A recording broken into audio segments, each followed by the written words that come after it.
Saludos amigos y bienvenidos una vez más a su programa, Nuestra Salud con el Dr. Pablo Rodríguez. Aquí estamos listos para el ataque, como siempre, trayéndoles las informaciones más importantes para todos ustedes referentes a su salud.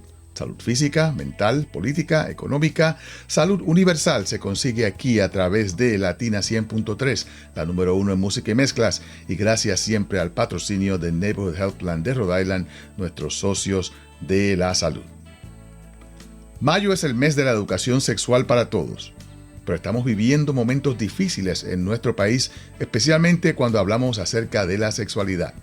No hay duda de que una de las conversaciones más difíciles en nuestras vidas es la de hablar con nuestros hijos acerca de este tema. Yo todavía sigo esperando que mis padres hablen de sexo conmigo. Esta situación se pone aún peor con las nuevas políticas creadas por la administración Trump, donde se limitan a las escuelas de hablar claro acerca de la sexualidad.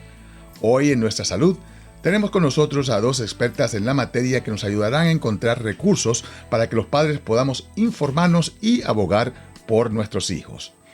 Con nosotros tenemos a Silvia Beltrán, quien es la directora asociada de educación bilingüe de la Federación de Planned Parenthood de América, y Jimena Vélez, la jefe de prensa de Comunicaciones Latinas. Bienvenidas a ambas. Muchísimas gracias por la invitación. Felices de estar aquí. Gracias igualmente. De verdad que es un placer tenerlas con ustedes, y con mi historial de ser director médico de Planned Parenthood por 25 años, pues me siento como que estoy en familia. Y de verdad que para comenzar quiero pues felicitarlas por el trabajo que hace esta organización constantemente a favor de toda nuestra comunidad, especialmente hablando de la sexualidad. Déjame comenzar con Silvia entonces acerca de este problema de que yo todavía, mis papás no han hablado conmigo de sexo. Yo estoy todavía esperando para ver qué voy a hacer. Esto es un problema especialmente difícil para la comunidad latina. La verdad es que no hay... A veces se habla sobre la plática o la conversación, ¿verdad? The talk que hay que tener, pero en verdad es que estas conversaciones sobre no solo sexo, pero sobre temas de sexualidad, de salud sexual y reproductiva, en verdad deben ser conversaciones que empiecen temprano y que surgen por el resto de la vida. Así que nunca es tarde y nunca es muy temprano ni nunca es muy tarde para empezar esas conversaciones, así que todavía las puedes tener si quieres. Bueno, no, ya no puedo porque ambos padres ya pues fallecieron, así que me quedé pues sin esa información por el resto de mi vida. Pero una de las preguntas que siempre me hacían las pacientes cuando venían a visitarme era de ¿cuándo yo debo empezar a hablar con mis hijos acerca de la sexualidad? Porque tienen miedo, no saben qué tópicos, cómo introducirlo, a qué edad hacerlo. Y especialmente cuando hablan con la abuelita, la abuela entonces es peor todavía, porque la abuela dice, Dios mío, ¿cómo tú vas a hablar de sexo con esos niños que son muy jóvenes todavía? Claro, sí, a veces es un tema difícil o le da a uno pena hablarlo, pero es muy importante y diría que nosotros vemos la educación sexual un poco como las matemáticas, ¿verdad? Al principio tú aprendes los números, luego hablas sobre las sumas y las restas, luego aprendes multiplicación, división, así hasta que llegas al cálculo, ¿verdad?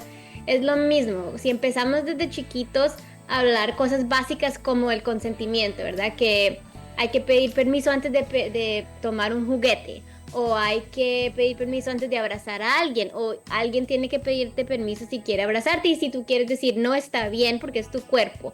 Esas cosas básicas se pueden empezar a hablar desde bien pequeños, hablar sobre los nombres correctos de las partes del cuerpo, sobre este tipo de cosas, ¿verdad? Que hay diferentes tipos de familias, que hay que respetar a la gente, que hay que pedir permiso, que hay que respetar cuando se dice no. Esas son cosas básicas que se pueden hablar desde bien pequeños, yo diría 4 o 5 años o incluso antes.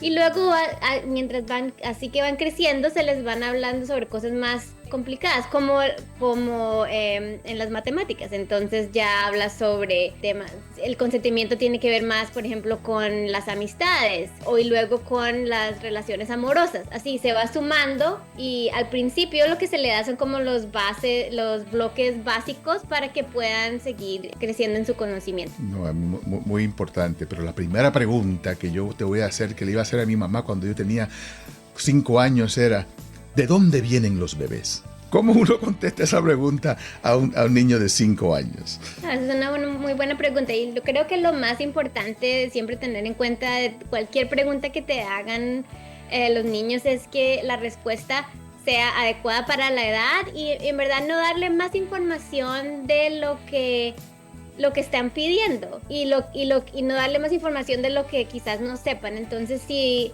una buena forma de empezar, si te pregunta un niño de 5 años de dónde vienen los bebés, es primero saber, ¿por qué quieres saber esto? ¿O qué sabes del tema primero? Y de ahí contestar, algo como, los bebés vienen cuando una mamá se embaraza, eso significa que tiene un bebé en su vientre. Como si eso, y quizás con eso ya queden satisfechos con la respuesta, pero puedes seguir añadiendo detalles, pero creo que mantenerlo adecuado para la edad, ¿no? A veces queremos darle toda la información y quizás no era lo que estaban preguntando o solo querían saber algo específico. Entonces, mantenerlo adecuado para la edad, buscar recursos para ayudarte a cómo contestar las preguntas. Nosotros en Planned Parenthood tenemos muchos recursos por edad de cómo hablar sobre diferentes temas de educación sexual. Entonces es importante que los padres y las madres sepan que no están solos, que hay recursos y hay apoyo para ayudarles a hablar sobre estos temas con sus hijos. Fíjate, me encanta esa parte de preguntarle al niño o a la niña: oye, ¿por qué te interesa el tema? Porque de ahí es que viene la pregunta. Esto no va a salir así de la noche a la mañana. Tiene que haber pasado algo. Alguien tiene que haber hablado en la escuela, o un compañerito, o vieron algo en el internet y están confundidos. Y entonces, como dijiste, no es necesario darles una cátedra completa del esperma y el óvulo y todas esas cosas, cuando en realidad la pregunta tiene un origen. Y si entendemos entonces el origen de la pregunta, podemos entonces contestarla apropiadamente. Me encanta esa parte de tu consejo. Sí, y añadiría también algo que dijiste que me acordó, que también usar esos momentos cuando quizás tengan curiosidad, de pronto si vieron algo en la televisión, si estaban viendo un show y alguien salió que estaba embarazada, o una amiga o vecina o familiar esté en embarazo, usar esos momentos para también empezar las conversaciones. Entonces, usar momentos cotidianos para empezar las conversaciones sobre, tú sabes, ella está embarazada, ¿sabes qué significa eso? Que va a venir un bebé. Como usarlas como oportunidades para empezar a hablar. Bueno, mis padres tuvieron muchas oportunidades cuando yo era joven, porque cuando yo era niño yo era bien malo y yo siempre pues no se me pasaba nada por el frente que yo no comentara. Si veía una mujer embarazada, si veía a alguien que estaba con muletas o alguien con un defecto, yo inmediatamente estaba preguntando a toda voz. Así que mis pobres padres pues sufrieron esa situación. Y Mena, me imagino que uno de los retos que tú tienes como comunicadora en la comunidad latina es específicamente el de llevar mensajes como estos a la comunidad latina, porque sabemos de que somos más conservadores en este aspecto, especialmente cuando estamos hablando de comunidades inmigrantes que vienen ya con ciertas ideas y ciertos patrones de comportamiento que traen de sus países de origen y llegan aquí a los Estados Unidos, donde todo es tan diferente, donde los niños tienen acceso y tienen una exposición a temas sexuales que son mucho, mucho más fuertes y abiertos que los que encuentran en los países de origen. ¿Cómo Planned Parenthood pues, utiliza ese reto para ayudar a los padres a poder conversar con sus hijos? Creo que es una pregunta muy interesante y que nos hacemos nosotros también desde comunicaciones, ¿no? Queriendo llegar a la comunidad latina aquí. Por esas dos, digamos, esos dos factores que acabas de mencionar, las personas que están llegando, ¿verdad? Que vienen de otros países, que traen culturalmente también poca y limitada información que hay sobre la educación sexual, ¿no? ¿Cuáles son esos temas que están allá? Totalmente los desconocen. Y el otro factor muy importante es los padres que ya hacen familia acá y comienzan sus hijos a crecer y a pertenecer más en el sistema educativo a este país, y hay una brecha, ¿no?, en donde se corta esa información y esa falta de, que es decir, quizás como tú decías, Pablo, sentémonos a hablar sobre este tema. Y muchas veces podemos sentir que, o podemos ver que quizás el padre tiene digamos, la posibilidad de hacerlo, de sentarse, pero no tiene la información. Entonces aquí viene también una pregunta que es muy importante cómo resolverla. ¿De dónde están consumiendo la información estos padres? ¿No? ¿Cómo nuestra comunidad latina se está informando? Entonces vemos una precariedad de información y que es difícil quizás resaltar, informar sobre estos temas que son de gran importancia, pero que quizás no se les ve así. Y por eso precisamente es el lanzamiento de este video y el kit de todo lo que tiene que ver con, mira, esto es educación sexual, cómo se hace. Y bueno, nosotros exactamente de esa forma lo hemos logrado, como, digamos, divulgar, promover. Estas son las herramientas. Hay herramientas, y ahora pues en este mundo digital pues tenemos entonces el video en YouTube, tenemos un PDF, ¿no? Entonces es como que así como regamos la voz para muchas otras cosas en diferentes plataformas, cómo hacerlo de una forma donde es muy importante preguntarse cuál es la fuente. Porque Planned Parenthood precisamente es veedor, digamos, de que sea todo base científico y médico, ¿no? Entonces, esto es lo que es un factor importante en el momento que los padres latinos están consumiendo información y que se puedan llevar pues estas conversaciones a la mesa algún día. Y muy bueno de que tú estés ahí en Planned Parenthood, porque tenemos un problema, hemos visto un problema a principios de mi carrera, pues todo lo que se consumía de información era información en inglés, que era entonces traducida al español, a veces mal traducida, y sin tomar en consideración el contexto cultural, el contexto religioso, el contexto conservador que muchos padres tienen. Y tan pronto uno abría esa información, muchos padres decían, no, esto no es para mí. ¿Cómo ustedes pues han desarrollado estas campañas de educación para los padres, tomando en cuenta la cultura de nuestra comunidad? Sí, no, totalmente. Ahorita que tú lo nombras y lo mencionas, más allá de traducir, es entender cómo podemos llegar, o sea, cómo se llega al mensaje, culturalmente adaptarlo, cómo es que las personas entienden o quizás les llama más la atención este tipo de contenido. Entonces, por lo menos voy a colocar como ejemplo el video, digamos que en este caso es bilingüe, que tiene subtítulos en español y que tiene algunas frases, ¿no?, en español también. Estás logrando algo muy interesante, que es mostrar, ¿no?, una cotidianidad. Son escenas cotidianas donde tú puedes ver una conversación con una respuesta, que era la pregunta ahorita que Silvia contesta, desde su edad. Es una respuesta desde su edad, es una respuesta y es un diálogo que podríamos tener. Entonces es fomentar la representación también, como tú decías, quizás hace unos 25 años, nosotros como latinos no nos veíamos representados en los videos, en los comerciales, en los panfletos, en los flyers.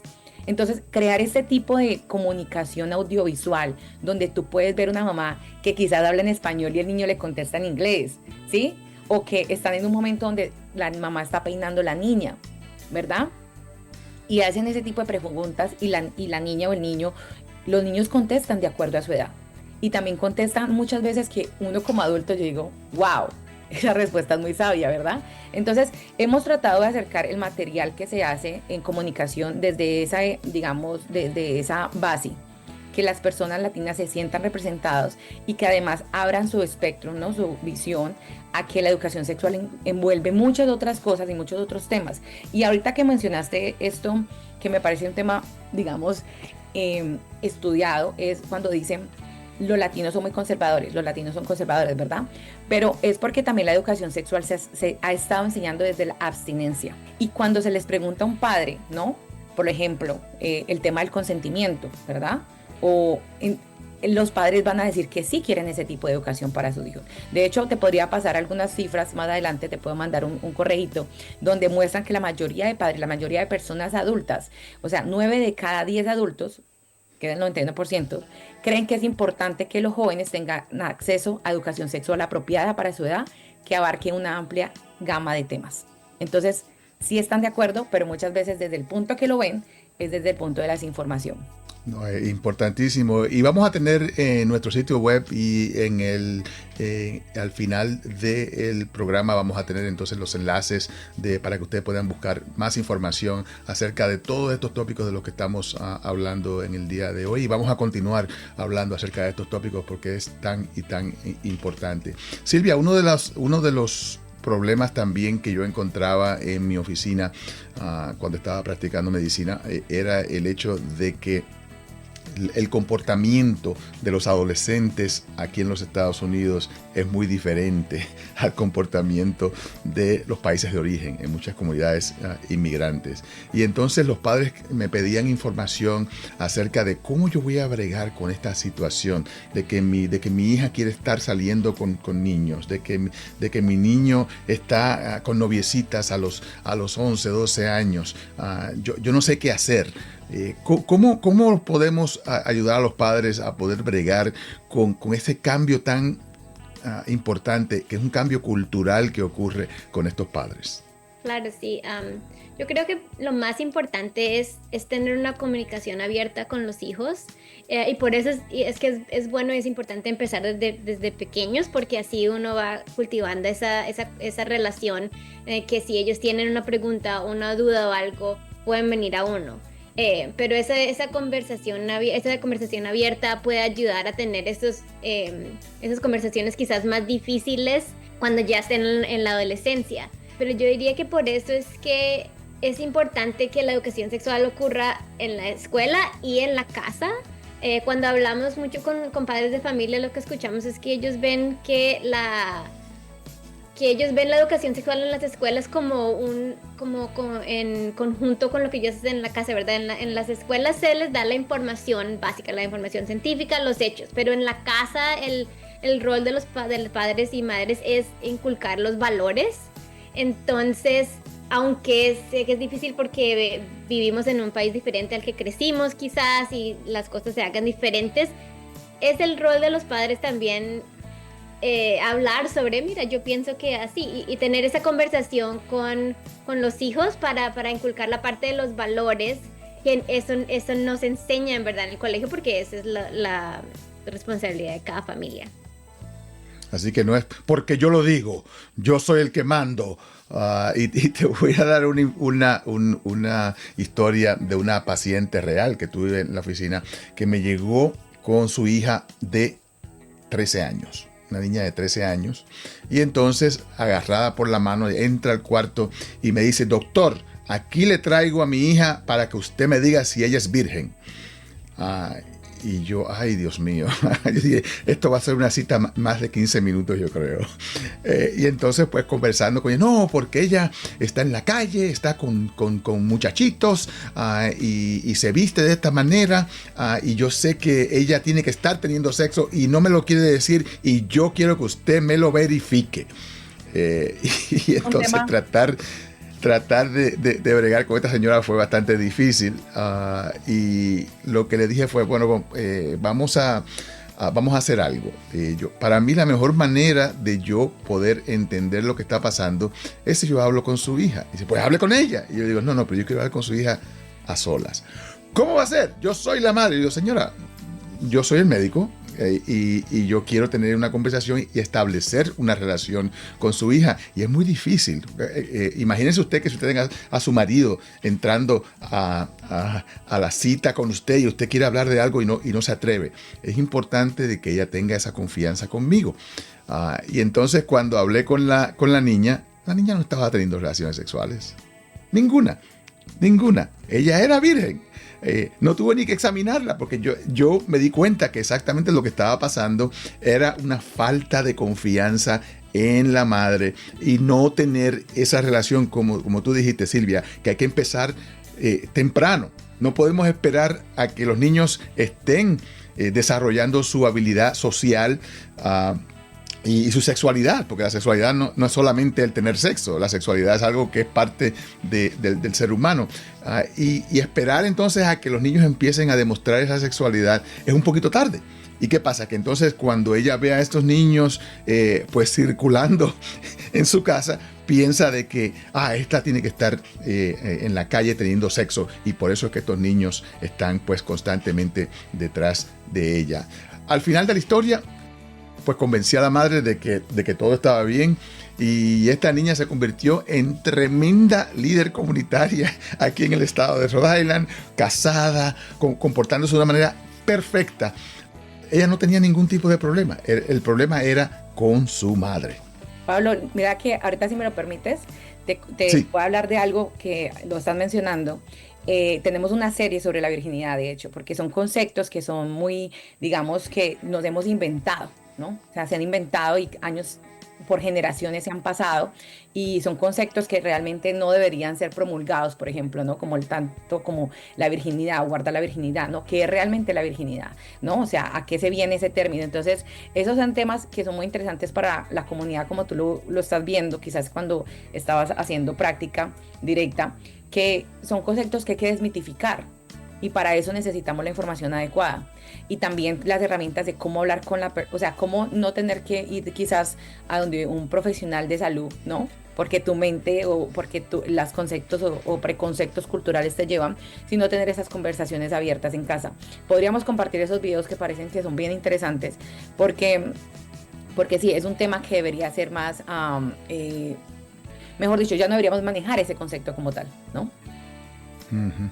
Y es difícil, como dije, para los padres inmigrantes que viven que traen esos conceptos ya con ellos, porque como siempre, pues los hombres no tienen que ser vírgenes, pero las mujeres sí.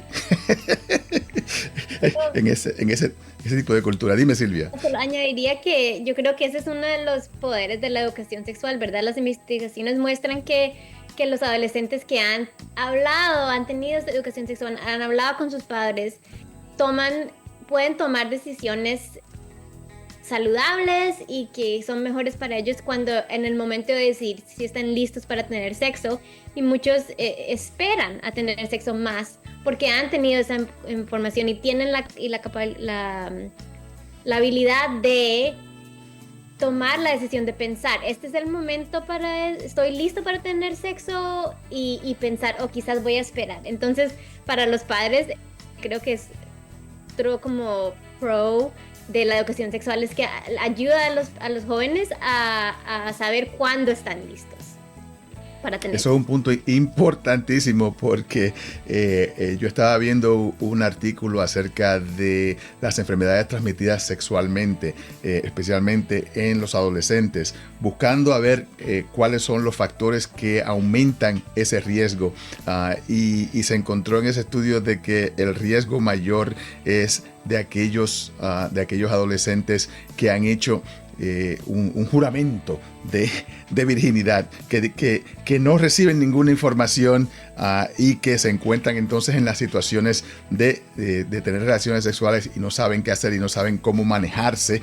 y terminan entonces no solamente teniendo relaciones, porque todos vamos a tener relaciones al final del día en algún momento, pero lo hacen sin protección, lo hacen sin ningún tipo de información, y terminan o con enfermedades transmitidas sexualmente o con embarazos no deseados, no planeados a una edad anterior. Y esa es la parte, yo creo, más difícil para los padres entender, el hecho de que más información no crea más sexo. Piensan a veces de que, si esta niña recibe información acerca de la sexualidad o de los métodos anticonceptivos, eso es darle permiso a que tenga relaciones sexuales. No, y yo creo que un tema muy interesante es todos los temas que están dentro de la educación sexual, ¿no? Como decía Silvia ahorita, el consentimiento, el acoso escolar, la autoestima, la imagen corporal. Si vemos, o sea, a mí me parece muy curioso, digamos, las preguntas que tienen los niños, ¿no? Entonces, no tienen que ver literalmente con el sexo, sino con otras cosas que están relacionadas con la educación sexual, ¿no? Entonces, sí, la información es importante para tomar decisiones, y las decisiones se toman de acuerdo a la información que tú tengas, ¿no? Porque mucha gente piensa, educación sexual, tiene que ver con cómo usar un condón, cómo prevenir el embarazo, pero es como dice Jimena, mucho más que eso, incluye cosas como cómo saber cuál es la información correcta o falsa en el internet, que es creo que un problema que es muy importante hoy en día, pero también cómo mantenerse seguro en línea, cómo respetar a las otras personas, todo este tipo de cosas. Y cuando hablamos con padres de familia, escuchamos muchas veces, ¿verdad? Yo solo quiero que mi hijo o mi hija tenga el chance de crecer de una manera saludable, segura y que se convierta en una persona adulta que respeta a las otras personas y que es amable. Y cuando les hablamos sobre todo lo que incluye la educación sexual, creo que ven, wow, todo esto puede ayudar a mi hijo o mi hija a convertirse en una persona adulta que en lo que yo quiero que pase en su crecimiento y cuando sea adulta. Entonces creo que ahí ven el valor de la educación sexual, en verdad. Y a veces nos concentramos en las jovencitas, pero los varones son los que ahora mismo están sufriendo las consecuencias de la falta de educación, porque lo que encuentran en el internet es la pornografía y piensan de que la sexualidad es lo que ven en películas porno, y entonces pues se comportan de esa manera cuando van a tener una relación y de pronto dicen, pero caramba, yo pensaba que esto era normal, que esto fue lo que yo vi en el internet, y se están encontrando problemas con los varones específicamente, porque no saben cómo manejar una relación sexual, no saben cómo manejar cualquier relación, piensan de que es como se ve en las películas. Sí, exactamente. Yo creo que esa es otra cosa que escuchamos de los padres de familia también y que es muy verdadera, es que si no están recibiendo la información de uno, la van a recibir de alguna parte, del internet, de la pornografía, de los amigos, y muchas veces esa información no es correcta. Obviamente la pornografía es falsa, no, así no es, el sexo no es así, pero le está dando a las personas jóvenes una idea incorrecta de lo que es, y añadido con, yo creo que con el machismo, con las otras cosas que se encuentran en internet a veces muy miedosas sobre como los hombres y las mujeres y los roles de género, están teniendo un efecto muy negativo, especialmente en los jóvenes, en los hombres jóvenes, sí. Yo como mamá de un niño varón me da mucho miedo lo que claro van a que sí. encontrar en el mundo cuando esté más grande, sí. Así que la falta de educación, la falta de comunicación, la falta de compartir nuestras propias dudas con nuestros hijos, lo que sabemos y lo que no sabemos, pues es problemático, y lo que puede causar es los mismos problemas que queremos evitar. Se crean entonces al no tomar cartas en el asunto y informarnos, educarnos nosotros mismos como padres para poder ser mejores padres y mejores informantes para nuestros hijos. Se nos está terminando el tiempo. Jimena, quería que nos hablaras un poquito acerca de dónde podemos conseguir todos estos recursos de información que Planned Parenthood tiene para toda la familia, para que nuestra radio audiencia y los que escuchan este podcast pues puedan entonces comunicarse. Perfecto, claro que sí, y muchísimas gracias por este espacio. Pueden encontrarlo en nuestra página oficial de Planned Parenthood Federation. Voy a dejar el link aquí, pero también en el canal de YouTube, donde está este video específicamente, donde voy a entregar el link directo, donde pueden ver este video y tomarlo como una herramienta para empezar esa conversación con sus hijos. Creo que es un muy buen material, y recalcar esto, es un puente entre casa y escuela. Así que también estamos dejando una ficha básicamente con información donde cómo los padres pueden abogar para que se presente, se enseñe educación sexual en la escuela y también se hable en casa. Entonces, todos los links se los voy a enviar, pero definitivamente siempre pueden ir a nuestra página web, y tenemos también un blog que se llama Sexo Sin Vergüenza, que también les puedo enviar el link. Perfecto. Bueno, pues gracias a Silvia y Jimena por toda esta información tan valiosa para nuestra comunidad, y continúen con ese gran trabajo que están realizando a favor de toda nuestra comunidad. Y gracias a todos ustedes por estar con nosotros en el día de hoy. Recuerden que esta y mucha más información la pueden conseguir en nuestro sitio web, nuestrasalud.com, donde tenemos una enciclopedia médica, una lista de médicos que atienden en español, una lista de estudios clínicos y muchos vídeos y podcasts para que usted sea una persona informada. Gracias por estar con nosotros en el día de hoy. Se despide de ustedes su servidor de siempre, el Dr. Pablo Rodríguez. Neighborhood Health Plan of Rhode Island quiere que usted y su familia tengan cobertura de seguro médico. Ahora que el proceso de renovación de Medicaid ha finalizado, es importante comprobar si aún tiene cobertura. Contacte a Neighborhood para averiguar si sus beneficios de Medicaid siguen activos o inscribirse en un plan. Llámenos hoy mismo al 1-800-459-6075. En Neighborhood estamos para ayudarle. Toda madre merece darle a su bebé un comienzo seguro y saludable. La atención y las pruebas durante el embarazo desempeñan un papel importante en la detección y prevención de problemas de salud que podría transmitirle a su bebé. Siéntase más tranquila si toma medidas importantes tanto para su salud como la de su bebé. Tomar medidas tempranas durante su embarazo puede ayudarle a prepararse para un futuro más brillante y saludable. Visite health.ri.gov/Healthy Beginning para obtener más información.